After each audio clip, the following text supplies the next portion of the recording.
শুরু হচ্ছে আজকের গল্প লক্ষ্মী। কলমে সংযুক্তা।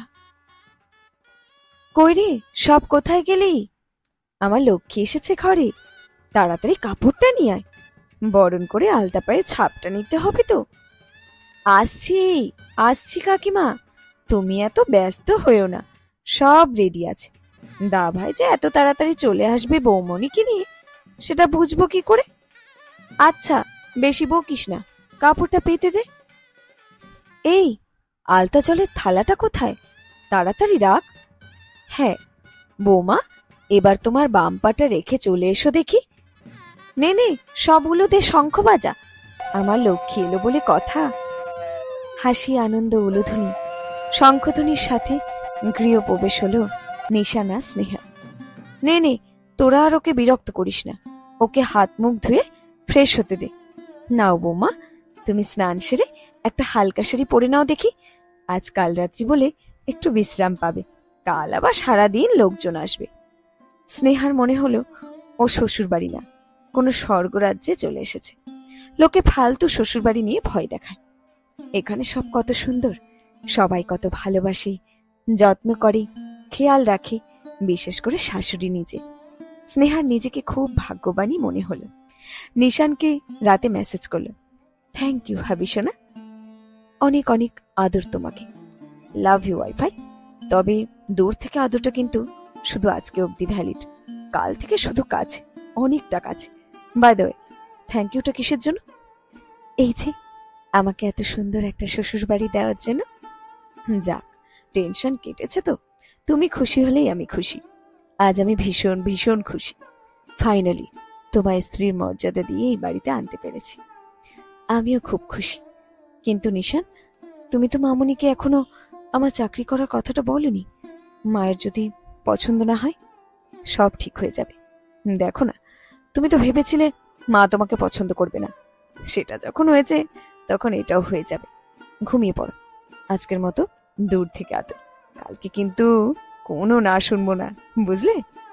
ওকে সোনা, good night, love you. Good night তো বলে দিল স্নেহা, কিন্তু মনের কোণে কথাটা খচখচ করতে লাগলো। মামুনি যদি এটা মেনে না নেন, কি করবে তখনও? কাল রাত্রি বলে পাশে নিশানের এক বোন শুয়েছিল, সে হঠাৎ বলে উঠল, বৌমনি আজ ঘুমিয়ে নাও, কাল কিন্তু ঘুম হবে না আর। বলেই হাসি। স্নেহাকে জব্দ করাও সহজ না, সঙ্গে সঙ্গে বলল, তাই নাকি? তাহলে বেশ ভালোই অভিজ্ঞতা আছে বলো। তাহলে পাত্রকেও দেখাও, আমরাও দেখি কে রাতের ঘুম কেড়ে নিয়েছে। ধুর, কি যে বলো বৌমনি, আমি একটু ইয়ার্কি করতে গেলাম, আর তুমি আমাকেই পেঁচিয়ে দিলে তো। নাও ঘুমিয়ে পড়ো, আর পাকামি করতে হবে না। বিয়ের আসল অর্থ যে অনুষ্ঠানগুলো শেষ হওয়ার পর থেকে শুরু হয়, সেটাও তেমন বুঝতে পারল না স্নেহা। রিসেপশনের পরের দিন ওর যখন ঘুম ভাঙল, তখন ঘড়িতে 9টা। উঠেই তড়াক করে বিছানায় লাফিয়ে বসে পড়ল। এ বাবা, এত বেলা হয়ে গেল, কি হবে এবার? এই নিশান, ওঠো, দেখো কত দেরি হয়ে গেছে। আমি কি করব এবার? আগে স্নান সারবো নাকি মায়ের সাথে গিয়ে দেখা করবো বলো তো? নিশানের তখনও ঘুমের আমেজ। স্নেহার অগোছালো শরীরটাকে নিজের বুকের উপর টেনে নিয়ে বলল, কেউ কিচ্ছু বলবে না জানেমান, সবাই জানে রাতে কি করেছি আমরা। ইস, খালি দুষ্টু বুদ্ধি আর বাজে কথা। রাত কেটেছে, এবার ছাড়ো আমাকে দেখি। ঠিক আছে, ছাড়ছি, চলো একসাথে শাওয়ার নিই। খুব ইচ্ছে হতো আগে। তুমি একেবারে যাতা, তোমায় ডাকাই ভুল হয়েছে আমার। ঘুমাও, আমি উঠি দেখি, যা ম্যানেজ করার আমাকেই করতে হবে। বেশ বেশ, তবে তাই হোক, কিন্তু একটু ওষুধ দিয়ে যাও। নিশানের চোখে দুষ্টু হাসি। স্নেহাও বুঝলো কি চাই নিশানের। এটাই তো নতুন দাম্পত্যের স্বাদ। ঠোঁটের ব্যবধান ঘুচে গেল দুজনের মাঝে। তারপর স্নেহা তাড়াতাড়ি স্নান সেরে হালকা জামদানি পরে নিচে নেমে গেল। গিয়ে দেখলো মামুনি রান্নাঘরে কিছু করছে। স্নেহা কি বলবে ঠিক বুঝতে পারল না, আমতা আমতা করে বলল, গুড মর্নিং মামুনি। রেখা দেবী স্নেহার দিকে ঘুরে হাসি মুখে বললেন, কি রে, ঘুম হলো? হ্যাঁ, একটু দেরি হয়ে গেল, সরি। ধুর পাগলি, আজকে তো একটু দেরি হবেই, তাছাড়া নতুন নতুন এসব হতেই থাকে। আস্তে আস্তে যখন সংসার বুঝতে শিখবি, তখন নিজেই সব করে নিতে পারবি। শাশুড়ির তুই সম্বোধনটা স্নেহার খুব ভালো লাগলো। মনে হলো নিজের মায়ের কাছেই আছে। বলল, আমার খুব ভয় হতো জানো, শ্বশুরবাড়ি নিয়ে সবাই এমন ভয় দেখাতো। তুমি একদমই সেরকম নয়। ধুর, আমার ওরকম দজ্জাল শাশুড়ি হতে ভালো লাগে না। তাছাড়া আমার আর কে আছে, ওই ছেলে ছাড়া। সেই ছেলের বউকে যদি আপন না করতে পারি, সে আমারই দোষ। আর দেখ না, কাল কত লোক, আর আজ বাড়ি ফাঁকা। এতদিন একা একা থাকতাম, এবার একটা সঙ্গী পেলাম, দুজনে খুব ঘুরবো, গল্প করব, তবেই তো জমবে বল। যাই হোক, সকালে কি খাস? চা খাবি নাকি একেবারে ব্রেকফাস্ট করে নিবি? স্নেহা একটু হোঁচট খেয়ে গেল। মামুনি জানে না ও জব করার প্ল্যান রেখেছে, তাই খুশি মনে নিজের মতো ভাবছে। তারপর যখন জানবে, তখন সবটা নষ্ট হয়ে যাবে। তখন উনি আর এমন করে আপন করবেন না। স্নেহা কি বলবে ঠিক বুঝতে পারল না। এরই মধ্যে ওপর থেকে নিশান নামতে নামতে বলল, গুড মর্নিং বিউটিফুল লেডিস।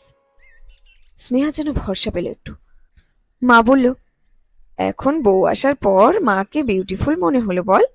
পারিসও বটে। কে বলল? আমি আগেও তোমার প্রশংসা করতাম, মনে রাখুনি? সেটা আমার দোষ? আমার মা এভারগ্রিন। থাক, অনেক হয়েছে, আর সোহাগ করতে হবে না। খেয়ে নে দুজনে। তারপর দুপুরে কি খাবি বলে দিস, বসাবো আমি। তুমি কেন? চম্পাদি কই? বিয়ের সময় ওরা অনেক ধকল গেছে রে। দুদিন ছুটিতে থাকুক, আমি করে নেব। আর ফাঁকাতে স্নেহার সাথে গল্প হবে, বেশ ভালো। কিন্তু স্নেহা তো বেরোবে। মুখ ফসকে কথাটা বলে ফেলে নিশান স্নেহার চোখে চোখ রাখল। মা দুজনের দিকে ঘুরে দাঁড়িয়ে বলল, বেরোবে মানে? কোথায় যাবে ও? নিশান চোখে চোখে স্নেহাকে আশ্বস্ত করে বলল, আসলে স্নেহার তো জবটা আছে, ওকে বেরোতেই হবে।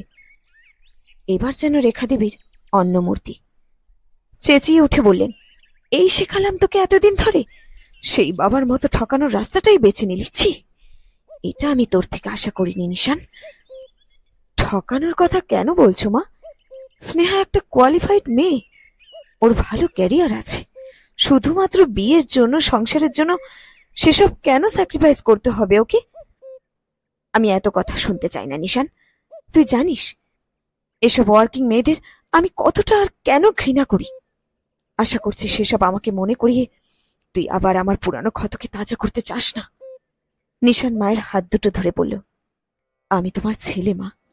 সেই কষ্টের এক একটা রাত আমি দেখেছি তোমার সাথে। তোমাকে সেখান থেকে বেরিয়ে মাথা তুলে দাঁড়াতেও দেখেছি। আজ আমার একটা বোন থাকলে কি সে কি বাইরে বেরোতে চাইতো না, নাকি জব করতো না? আমি এই কথাগুলো তোমাকে আগেও বলতে পারতাম, কিন্তু তোমার ক্ষতটা আর বাড়াতে চাইনি মা। কিন্তু এগুলো তোমাকে একদিন ফেস করতেই হবে। বাবা আমাদের চিট করেছে বলে, একটা ওয়ার্কিং মেয়ে বাবাকে ফাঁসিয়েছে বলে, দুনিয়ার সব ওয়ার্কিং মেয়ে এমন তো নাও হতে পারে মা। সবাই খারাপ নয়। বাবা যেটা করেছে সেটার জন্য তো দোষ শুধু ওই মেয়েটার না। তাহলে সেভাবে ভাবলে তো আমারও বাইরে কাজ করা উচিত না মা। স্নেহার আমাকে বিশ্বাস করা উচিতই না, কারণ ওই প্রতারক মানুষটার রক্ত আমার শরীরে বইছে, কিন্তু ও তো সেটা করছে না। তাহলে আমরা কেন অবিচার করি ওর সাথে বলো তো মা? স্নেহা পাথরের মতো দাঁড়িয়ে রয়েছে। এসব কথাই ও নিশানের কাছে শুনেছিল, কিন্তু তার জন্য দুজনে যে চাপা কষ্ট সেটা আজ সামনে থেকে দেখল। স্নেহার ভিতরটাও যেন ভীষণ কষ্ট হচ্ছে।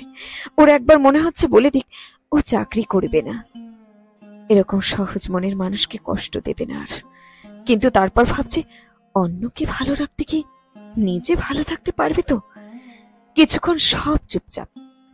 রেখা দেবী একটা চেয়ারে বসে, ওনার কোলে মাথা রেখে নিশান চুপচাপ মেঝেতে বসে রয়েছে। আর পাশে নিশ্চুপ দাঁড়িয়ে আছে স্নেহা, সবার চোখ ভিজে। স্নেহা মামুনির কাঁধে হাত দিয়ে বলল, আমি তো তোমার মেয়েই বলো মামুনি। দেখবে আমি তোমার মাথা হেঁট হতে কখনো দেব না, কোনো কষ্ট দেব না তোমাদের। এটুকু বিশ্বাস করো মামুনি, প্লিজ। রেখা দেবী চেয়ার থেকে উঠে স্নেহাকে বুকে টেনে বললেন, তুই তো আমার লক্ষ্মী। জানি আমি তুই কোনো ভুল করবি না, কাজ করিস মন দিয়ে। নিশান ভেজা চোখে দুজনকে জড়িয়ে ধরল। ওর জীবনের দুই গুরুত্বপূর্ণ নারীকে, দুই লক্ষ্মীকে। শেষ হলো আজকের গল্প লক্ষ্মী। কলমে সংযুক্তা। গল্পটি সংগৃহীত হয়েছে ফেসবুক পেজ নাম একান্তে সংযুক্তা থেকে।